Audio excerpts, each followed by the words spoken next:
بسم اللہ الرحمن الرحیم۔ ننگے ہو کر وضو کیا تو کیا ہوگا یا نہیں؟ دوپٹہ اتار کر وضو کیا تو کیا ہوگا یا نہیں؟ اگر باتھ روم میں وضو کیا تو کیا ہوگا؟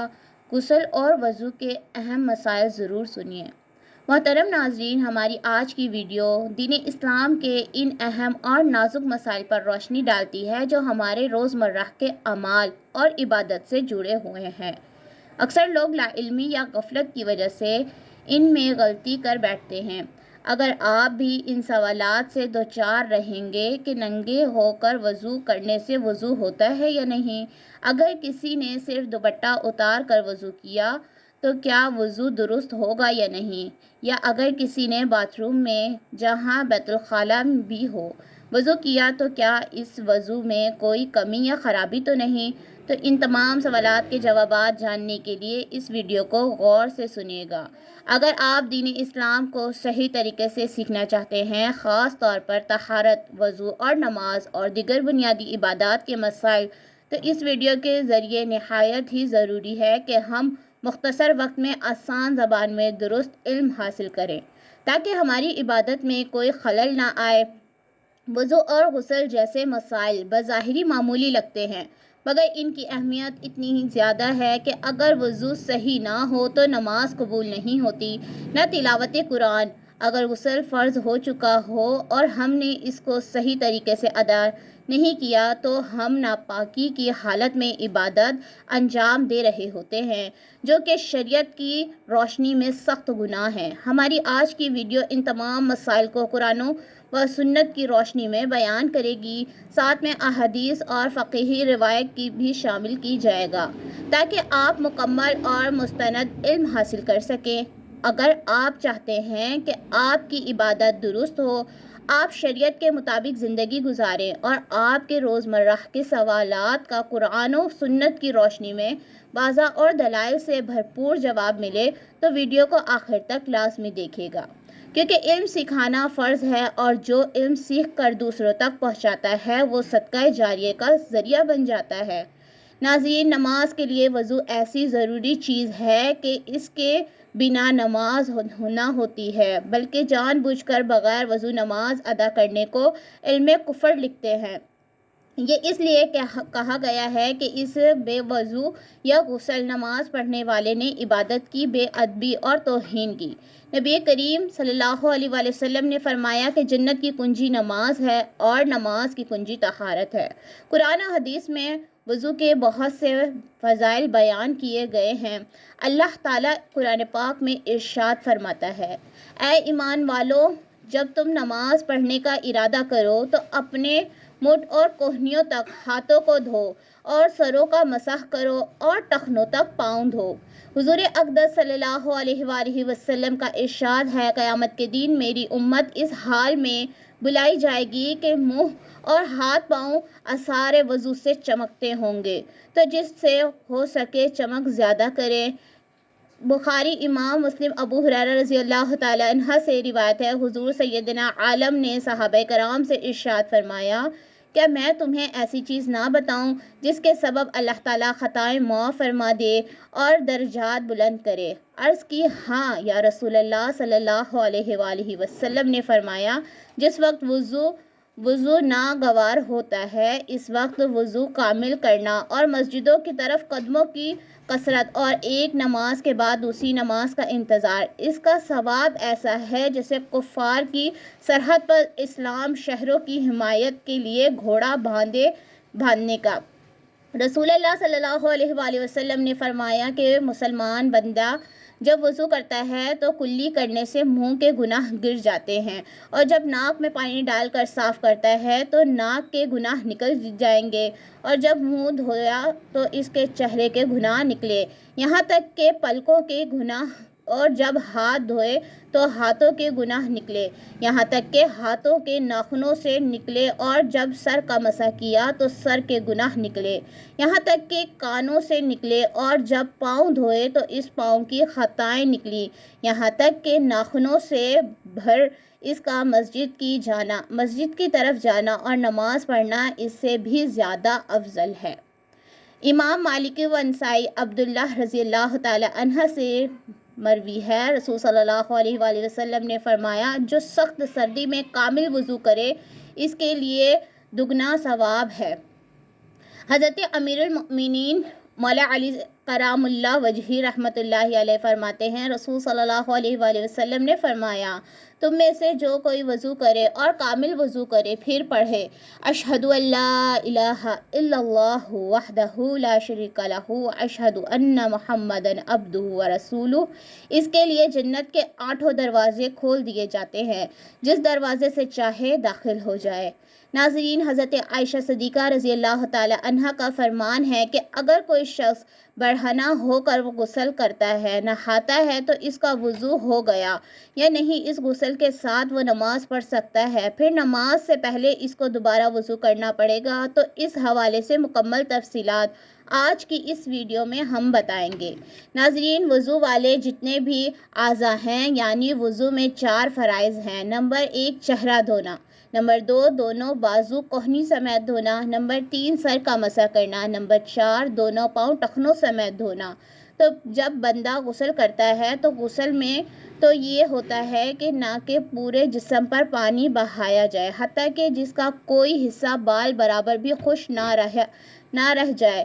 تو اگر اس کے اوپر غسل فرض تھا اور اس نے غسل کر لیا تو اس کا وضو بھی ہو گیا، لیکن اگر اس کے اوپر غسل فرض نہیں تھا ویسے ہی نہا رہا ہے تو اب بھی اگر اس کے وضو والے اعضاء یہ دہل جاتے ہیں، ان پر پانی بہایا جاتا ہے، وضو کی یہ 4 فرائض ادا ہوتے ہی تو اسی وضو کے ساتھ وہ نماز پڑھ سکتا ہے، اس کو بار بار وضو کرنے کی بالکل ضرورت نہیں۔ بعض لوگوں کو اس حوالے سے یہ غلط فہمی ہوتی ہے کہ یہ سمجھتے ہیں کہ جس شخص برہنہ ہو گیا تو اس کا وضو فاسد ہو گیا۔ اگر آپ کوئی شخص برہنہ حالت میں غسل کرتا ہے، نہاتا ہے تو اس کا وضو نہیں ہوگا، حالانکہ ایسا بالکل نہیں ہے۔ وضو اگر کوئی شخص برہنہ ہو جائے یعنی اس کا ستر کھل جائے تو اس سے اس کا وضو فاسد نہیں ہوتا، وضو اس کا باقی ہے، ہاں ستر کا دوسرا کے سامنے چھپانا یہ فرض ہے۔ اب اگر کوئی شخص برہنہ ہو کر غسل کرتا ہے، نہاتا ہے تو اس کا وضو باقی ہے، ہاں اگر اس کے علاوہ کوئی اور ایسی چیز پیش آئے جس سے وضو فاسد ہو جاتا ہے تب تو اس کو وضو دوبارہ کرنا پڑے گا۔ البتہ غسل کرنے کے بعد اگر کوئی ایسا معاملہ پیش نہیں آیا جس سے وضو فاسد ہوتا ہو تو اس غسل والے وضو کے ساتھ وہ نماز پڑھ سکتا ہے، اس کو دوبارہ وضو کرنے کی کوئی ضرورت نہیں۔ ناظرین، غسل کے کچھ آداب و مسائل ہیں جن کا جاننا بھی ضروری ہے۔ غسل خانے میں جانے سے پہلے بسم اللہ شریف پڑھیں، غسل خانے میں جا کر کوئی دعا نہیں پڑھنا چاہیے۔ غسل کے بعد نماز کے لیے دوبارہ وضو کرنے کی ضرورت نہیں جبکہ غسل کے بعد کوئی تبدیلی لاحق نہ ہوئی ہو، جیسا کہ حدیث شریف میں امام المؤمنین حضرت عائشہ صدیقہ رضی اللہ تعالی عنہا سے روایت ہے، فرماتی ہیں کہ رسول صلی اللہ علیہ وآلہ وسلم کے بعد وضو نہیں فرماتے، اور دوسری حدیث میں ہے یعنی حضور صلی اللہ علیہ وآلہ وسلم نے فرمایا جو شخص غسل کے بعد وضو کرے تو وہ میری طریقے پر نہیں۔ غسل کرنے سے غسل ہو جاتا ہے مگر غسل کرنے میں احتیاط یعنی بند جگہ غسل خانہ وغیرہ میں نہانے کے سب کے سامنے ستر کھلنا حرام ہے، جس وجہ سے گناہ گار بھی ہوگا، جیسا کہ علامہ امجد علی رحمۃ اللہ علیہ فرماتے ہیں ایسی جگہ نہائیں کہ کوئی نہ دیکھے، اور نہ ہی ناف سے گھٹنے تک کے اعضاء کا ستر تو ضروری ہے، اگر اتنا بھی ممکن نہ ہو تو یہ تمیم کرے مگر یہ بہت الگ ہے۔ مزید فرماتے ہیں کہ اگر غسل خانے کی چھت نہ ہو یا ننگے بدن نہائیں بشرط یہ کہ بتائی گئی احتیاط ہو حرج، لہٰذا غسل برہنہ ہو کر کیا جائے، اور جب غسل ہو گیا نماز بھی اس غسل سے پڑھی جائز ہے، درست ہے، نماز ہو جائے گی، لیکن بہتر یہی ہے کہ غسل خانہ وغیرہ بھی ستر کے نہائیں۔ سیدنا ابو ہریرہ رضی اللہ تعالیٰ عنہ فرماتے ہیں رسول صلی اللہ علیہ وآلہ وسلم نے فرمایا سیدنا ایوب علیہ السلام برہنہ غسل فرما رہے تھے کہ ان پر سونے کی پنڈیاں گرنے لگی جنہیں وہ اپنے کپڑوں میں جمع کرنے لگے تو انہیں اللہ رب العزت نے آواز دی، اے ایوب جنہیں آپ دیکھ رہے ہیں کیا میں آپ کو ان سے غنی نہیں کر دیا؟ تو انہوں نے عرض کیا اے میرے رب کیوں نہیں، لیکن تیری برکت سے میں بے نیاز نہیں ہوں، البتہ جہاں مختلف مرد مل کر غسل کرتے ہوں جیسا کہ جیسا کہ سوئمنگ پولز میں ہوتا ہے تو وہاں برہنہ ہونا جائز نہیں ہے۔ سیدنا جابر رضی اللہ تعالی عنہ فرماتے ہیں کہ رسول صلی اللہ علیہ وآلہ وسلم نے فرمایا، جو بھی اللہ تعالیٰ اور قیامت کے دن پر یقین رکھتا ہے وہ حماموں میں شلوار کے بغیر داخل نہ ہو۔ ناظرین، ایسی جگہیں جہاں کسی کی نظر پڑنے کا اندیشہ ہو وہاں برہنہ غسل کرنے میں شرعاً کوئی حرج نہیں۔ آج کل غسل خانے ایسے ہی ہوتے ہیں جن میں بے پردگی کا بالکل بھی اندیشہ نہیں ہوتا، لہٰذا ان میں مکمل برہنہ غسل کرنا بلا اگر احمد جائز اور درست ہے۔ ستر کا ڈھکنا ضروری نہیں، کیونکہ حضرت موسیٰ علیہ السلام اور حضرت ایوب علیہ السلام کے برہنہ نہانے کی شہادت صحیح احادیث سے ثابت ہے۔ غسل سے پہلے وضو کر لینا منسوخ ہے، چنانچہ جب پہلے وضو کیا جائے گا تو ظاہر ہے آدمی برہنہ ہی رہے گا، جس سے معلوم ہوا کہ برہنہ ہونے سے اور غسل پر کوئی فرق نہیں پڑتا۔ سیدنا ابو ہریرہ رضی اللہ تعالی عنہ نبی کریم صلی اللہ علیہ وآلہ وسلم سے روایت کرتے ہیں کہ آپ صلی اللہ علیہ وآلہ وسلم نے فرمایا، بنی اسرائیل برہنہ غسل کیا کرتے تھے، ایک دوسرے کی طرف دیکھا کرتے تھے، اور موسیٰ علیہ السلام تنہا غسل کیا کرتے تھے۔ تو بنی اسرائیل نے کہا کہ اے اللہ کے ولی، موسیٰ علیہ السلام کو ہم لوگوں کے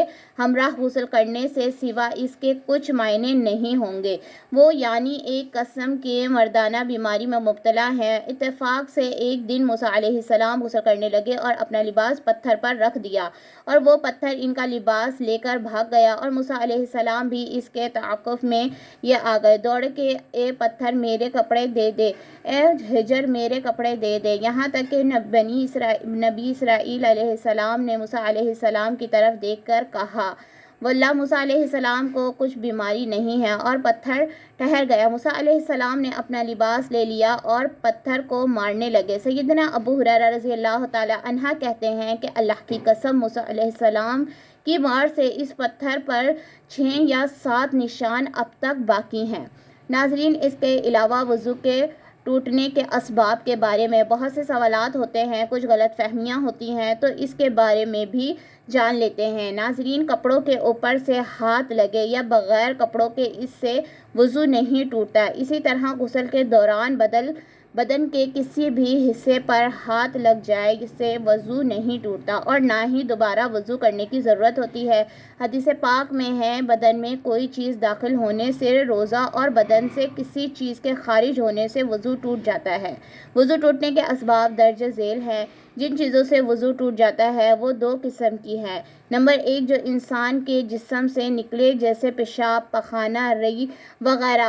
نمبر 2، جو انسان پر طاری ہو، جیسے بے ہوشی، نیند وغیرہ۔ پہلی قسم یعنی جسم انسانی سے نکلنے والی چیزوں کی بھی 2 قسمیں ہیں، ایک پیشاب، دوسرا پخانہ کے راستے سے نکلے، 2 وہ جو باقی جسم کی کسی مقام سے نکلے، جیسے کہ خون وغیرہ۔ ان دونوں راستوں کے علاوہ جسم کے باقی حصوں کے کسی مقام سے کچھ نکلنے کی یہ صورتیں ہیں، کوئی ناپاک چیز نکلے اور جسم پر بہنے، مثلاً خون کا لہو یا پیپ وغیرہ، تو وضو ٹوٹ جاتا ہے، خواہ تھوڑی سے ہی بہے۔ اگر آنکھ میں خون نکل آ کر آنکھ میں ہی بہا اور باہر نہیں نکلا، وضو نہیں ٹوٹتا، کیونکہ آنکھ کے اندر کا حصہ نہ وضو میں دھونا فرض ہے نہ غسل میں، اور اگر باہر نکل کر بہا تو وضو ٹوٹ جائے گا۔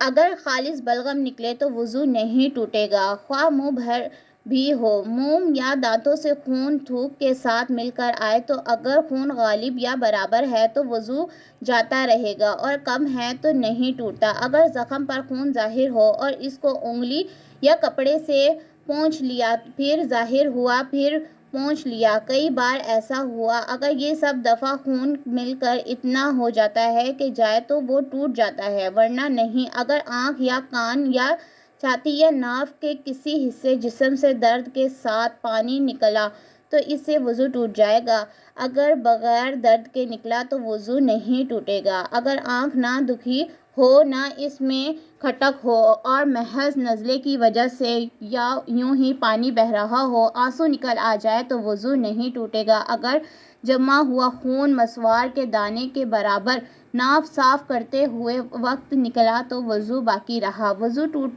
توڑنے والی دو قسم کی چیزیں یعنی جو انسان پر طاری ہوتی ہیں اس کی یہ صورتیں ہیں۔ نمبر 1، نیند لیٹ کر سونا، خواہ چٹ ہو یا پٹ یا کروٹ یا پھر تکیہ وغیرہ کے سہارے سے کسی اور شکل پر ہو جس کے سریں زمین سے جدا ہو جائیں یا صرف ایک سرہند پر سہارے دے کر سو جائیں، وضو ٹوٹ جائے گا۔ سہارے کا مطلب یہ ہے کہ اگر سہارا ہٹا لیا جائے تو وہ پھر گر پڑے اور سریں زمین سے جدا ہو جائے۔ اگر بغیر سہارا لیے کھڑے بغیر سہارا لگائے بیٹھ کر سو جائے یا نماز کی کسی حیبت جو مردوں کے لیے مصنوع ہو مثلاً سجدہ یا قادرے میں یا منصوب بیت پر سو گیا تو وضو نہیں ٹوٹے گا۔ اگر دونوں سریں پر بیٹھا ہے، گھٹنے کھڑے ہیں، ہاتھ پنڈلیوں پر لپٹے ہوئے ہیں اور سر گھٹنوں میں ہے تو اس حالت میں سونے سے وضو نہیں ٹوٹے گا۔ نمبر 2، بے ہوشی، خواہ بیماری یا کسی اور وجہ سے مثلاً غشی، جنون، مرگی یا نشہ وغیرہ سے بے ہوشی ہو جائے تو ٹوٹ جاتا ہے، اگرچہ تھوڑی دیر ہی ہوا۔ اس کی حد یہ ہے کہ اس کے پاؤں میں لغزش آ جائے۔ 3، نماز کے اندر قہقہ مارنا یعنی اس طرح کھل کر ہنسنا کہ اس کے برابر والے سن لیں۔ قہقہ وضو اور نماز دونوں کو توڑ دیتا ہے، خواہ آمد ہوا یا سہو۔ اگر نماز کے ہر قہقے تو وضو ٹوٹنے کا زیادہ خدشہ ہوتا ہے۔ اس کے علاوہ خون یا پیپ یا زرد پانی کہیں سے نکل کر بہا اور اس سے بہنے میں ایسی جگہ پہنچنے کی صلاحیت تھی جس کا وضو یا غسل میں دھونا فرض ہو تو وضو ٹوٹ جاتا ہے۔ اگر صرف چمکتا ہوا ابھرا اور بہا نہیں، جیسے سوئی کی نوک یا چاقو کا کنارے لگ جاتا ہے اور خون ابھر یا چمک جاتا ہے، یا حلال یا مسواک کی یا انگلی سے دانت مانجے یا دانت سے کوئی چیز کاٹی اس پر خون کا اثر پایا جاتا ہے تو اس سے وضو سرخی آ گئی مگر وہ خون بہنے کے قابل نہ تھا تو وضو نہیں ٹوٹتا۔ ناظرین، بہت سی چیزیں ایسی ہیں جن کی وجہ سے وضو درست نہیں ہوتا اور یہ اس لیے کیونکہ طہارت نماز کی کنجی ہے۔ اگر آپ کی طہارت درست نہیں تو وضو درست ہی نہیں ہوگا تو آپ کی نماز ہی نہیں ہوگی۔ پیشاب یا پخانہ بدی اسے کہتے ہیں جو لوگوں کو بیمار کر دیتی ہے کہ انہیں پیشاب کرنے کے بعد بھی قطرے آتے ہیں۔ لیسدار چپکتا ہوا پانی ان کی شرمگاہ سے نکلتا ہے جس کی وجہ سے وضو ٹوٹ جاتا ہے اور ہمیں دوبارہ وضو کرنا پڑتا ہے، اور اس طرح مزید نکلے سے بھی وضو ٹوٹ جاتا ہے۔ مزی اسے کہتے ہیں جو شہوت کے وقت ذکر کے سرے پر لیس دار چپکتا ہوا پانی نمودار ہوتا ہے، اسے مزی کہتے ہیں، اور منی کے نکلنے سے غسل بھی فرض ہو جاتا ہے اور وضو ہو تو وضو بھی ٹوٹ جاتا ہے، اور اسی طرح کیڑا پتھری مرد یا عورت کے آگے یا پیچھے سے نکلے اس سے وضو فاسد ہو جاتا ہے، وضو ٹوٹ جاتا ہے۔ ہوا خارج ہونے سے وضو ٹوٹ جاتا ہے۔ پیر شرمگاہ کے علاوہ جس کی کسی حصے سے بہتی نجاست نکلے اس سے بھی وضو ٹوٹ جاتا ہے۔ کھانے پینے سے یا پھر کسی طرح کڑوے پانی کی منہ بھر کر قے آ جائے تو اس سے بھی وضو ٹوٹ جاتا ہے، یعنی ایسی قے کہ جسے روکا نہ جا سکے، اس سے وضو فاسد ہو جاتا ہے۔ اور اسی طرح منہ سے خون نکل اگر خون تھوک پر غالب آ جائے تو پھر وضو توڑ دے گا، لیکن اگر تھوک غالب ہو جائے خون پر تو پھر وضو نہیں ٹوٹے گا۔ اس کی شناخت کیا ہے؟ اگر تھوک جو ہے وہ سرخ ہو جائے تو اس سے خون غالب آ گیا، اور اگر تھوک زرد ہے تو اس سے مغلوب ہے، اس کی وجہ سے پھر وضو نہیں ٹوٹے گا، یعنی اگر منہ سے خون نکلے اور خون تھوک پر غالب آ جائے تو پھر وضو ٹوٹنے کا ورنہ نہیں ٹوٹے گا۔